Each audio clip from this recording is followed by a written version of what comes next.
জলকে কিচেন থেকে আবার সবাইকে স্বাগত। কেমন আছো সবাই? আজকে আমি একটা নোনতা জিনিস বানাচ্ছি। এটা বানিয়ে ঘরে রেখে দিলে না বিকালের দিকে তাহলে চিন্তা করতে হয় না কি চায়ের সঙ্গে দেব। তো এইটা বানিয়ে তোমার 4-5 দিন ভালো রাখা যায়। এটা হচ্ছে মকাই চিউড়া, পপকর্ন চিউড়া, বুঝতে পেরেছো? এটা পপকর্ন থেকে এটা বানায়। তো এইটা ফ্রাই করে এর সঙ্গে এই দেখো মকাই চিউড়া, এর মধ্যে লেখা আছে মকাই চিউড়া। তো এটার সঙ্গে ফ্রাই করে এই জিনিসগুলো মিশিয়ে ওই চিউড়াটা আমি বানাবো। তো আমি এখানে তেল বসিয়ে দিয়েছি, তেলটা একটু ভালো গরম হতে হবে, তবেই এই ইয়েগুলো দিতে হবে। তেলটা ভালো গরম হলে সঙ্গে সঙ্গে বেশ এটা তোমার ভালো ভাজা হয়ে যায়।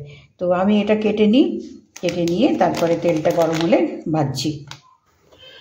এখন তেলটা বেশ গরম হয়েছে। এই চিউড়াটা, এই পোহাটা ভাজার জন্য না, চিউড়া বলো পোহা বলো, বেশ তেলটা প্রথমে গরম করে নিতে হবে, তাহলে কি চটপট ভাজা হবে।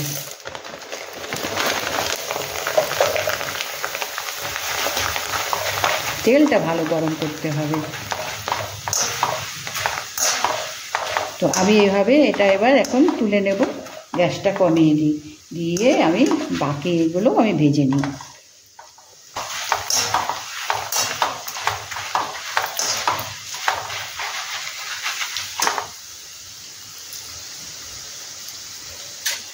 এবার আমি এগুলো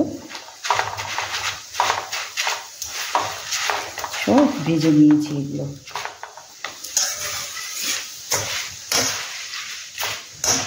এবার এর মধ্যে যে আমি বাদাম, তারপরে খোবরা এগুলো দেব, কারি পাতা, এগুলো এখন ধীরে ধীরে ভেজে এর মধ্যে মেশাবো। এবার পরপর এখানে আমি চীনাবাদাম নিয়েছি, এটা ছোলার ডাল ভাজা, এখানে ফোটানা বলে। আর এটা হচ্ছে কাজু বাদাম, কিশমিশ, খোপরা, আর এটা হচ্ছে কারি পাতা আর একটু কাঁচা লঙ্কা। আর এখানে এই মশলাটা মেশাবার জন্য এখানে আমি নিয়েছি তোমার চাট মশলা টেস্টের জন্য, আর একটু রং ধরানোর জন্য হলুদ, নুন আর শুকনো লঙ্কা। আর পরে আমি তোমার গুঁড়ো চিড়ে, মিষ্টি হতে হবে, নুন ঝাল মিষ্টি সব মিশিয়ে করতে হবে। তো সেটা আগে আমি এই বাদামগুলো ভেজে নিই।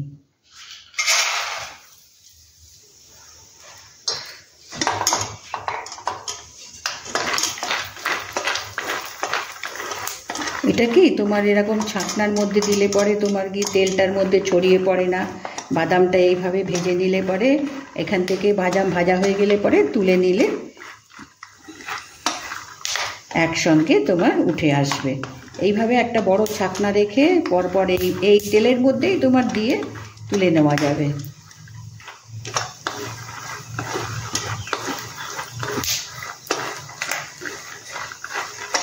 তেলটা তো খুবই গরম করেছিলাম, যার জন্য এখন এটাকে সিমে রেখে দিয়েছি।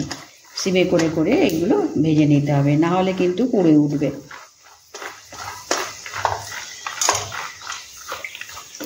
এটা ভাজা হয়ে গেল।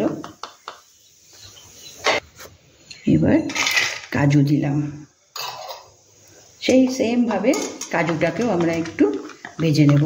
কাজু তো বেশিক্ষণ ভাজতে লাগে না, তোমার অল্প একটু ভাজলেই জাস্ট একটু কালারটা ধরবে, ক্রাঞ্চি আসবে, ব্যাস। এটাকে তুলে এবার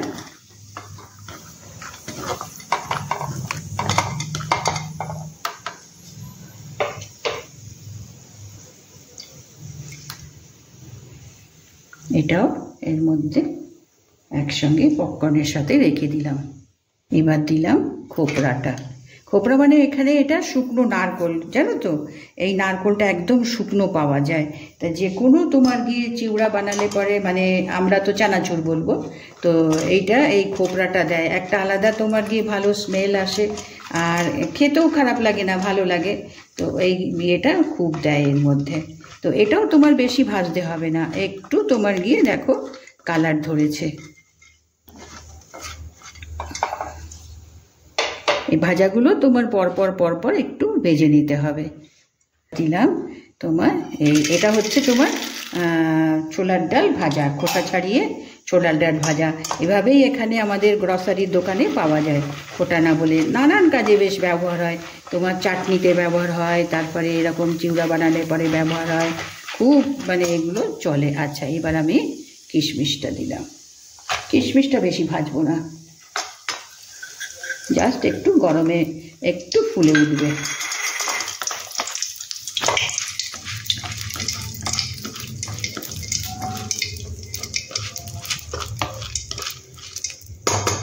এই ভাজাগুলো একটু পর পর ভেজে নিতে হয়। এবার এখানে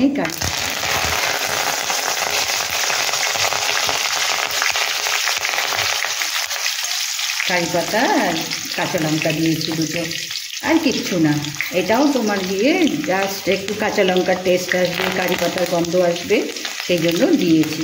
তো আমি যেভাবে বানালাম এই মকাই চিউড়া, এটা কিন্তু প্রথম থেকে দেখো কেমন, দেখে নিশ্চয়ই বানিও। আর এগুলো বানিয়ে রাখলে কি হয়, ঘরে মানে এক সপ্তাহ তো মানে কৌটোতে রেখে দিলে পরে এক সপ্তাহ তোমার এটা ভালো থাকে। আচ্ছা, এবার আমি গ্যাসটা অফ করে দিই।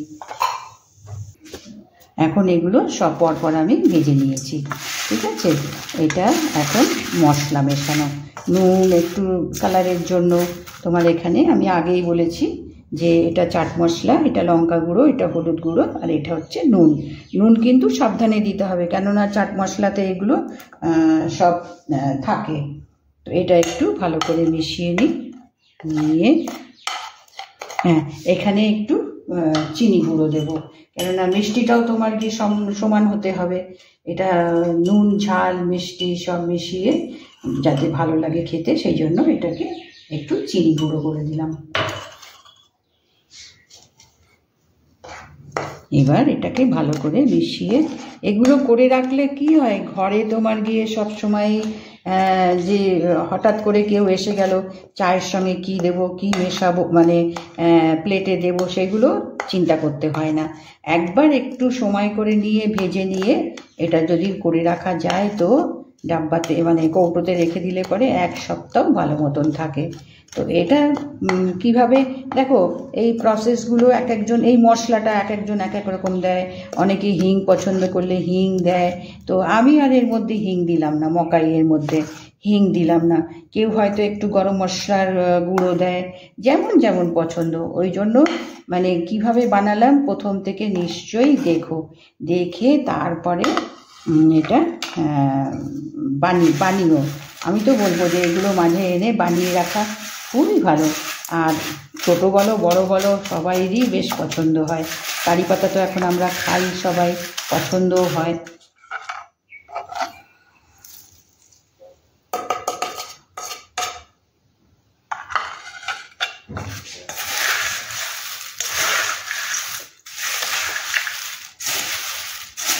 দেখো একদম শুকনো মশলা কম, এখানে তোমার গিয়ে চিউড়া তো চানাচুর আমরা বলবো, তো এখানে বেশি মশলার প্রয়োজনই হয় না, দরকারই হয় না। একটু জাস্ট টেস্টের জন্য বা একটু কালারের জন্য আমরা হলুদ দিলাম। যদি পছন্দ না হয় তো হলুদও দেবে না, লঙ্কা গুঁড়ো পরিবর্তে যদি পছন্দ হয় তো গোলমরিচ গুঁড়ো দিলে। আর চাট মশলায় তো সব রকমই থাকে, চাট মশলাটা অবশ্যই দিতে হবে। আমি এখানে কি কি দিলাম দেখালাম, দেখিয়ে এটা বানালাম। অবশ্যই বানিয়ে দেখো, কেমন ভালো লাগবে। বানিয়ে ঘরে রাখলে, নিজে হাতে তৈরি করে দিয়ে নিজের ঘরের লোককে খাওয়ানো বা কাউকে দেওয়া ভালো লাগে না আমাদের, আমরা তো বানাই ঘরে। এবার আমি এটাকে মিশিয়ে নিয়েছি মশলাটা, এবার একে আমি প্লেটিং করে দেবো।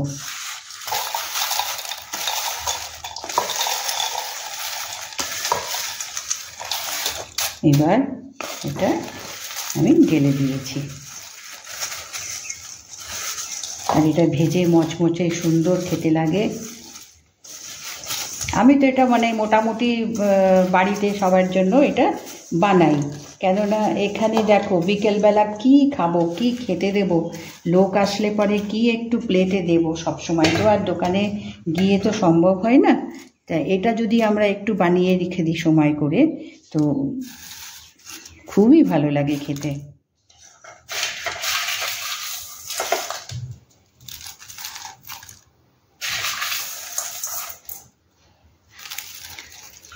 আজকে আমি বানিয়ে দেখালাম, দেখো অবশ্যই কিন্তু বানাবে, কেননা এগুলো বানালে পরে একটা আলাদাই তোমার গিয়ে খুশি আনন্দ আসে যে আমি ঘরের জন্য বানিয়েছি।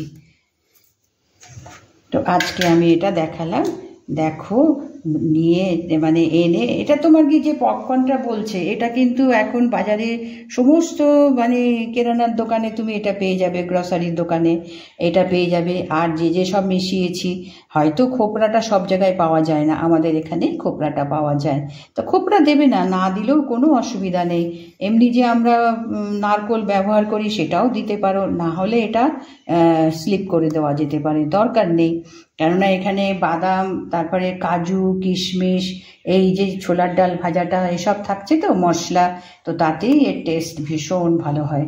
তো আজকে আমি বানিয়ে দেখালাম, দেখো কেমন লাগলো নিশ্চয়ই জানাবে, সাবস্ক্রাইব করবে, কমেন্টস করবে, কেননা এগুলো বানিয়ে কেমন ঠিক হলো কিনা, বানিয়েছো কিনা, সেগুলো কমেন্টসেই তো জানানো যায়, জানতে পারি যে হ্যাঁ দেখেছো, বানিয়েছো।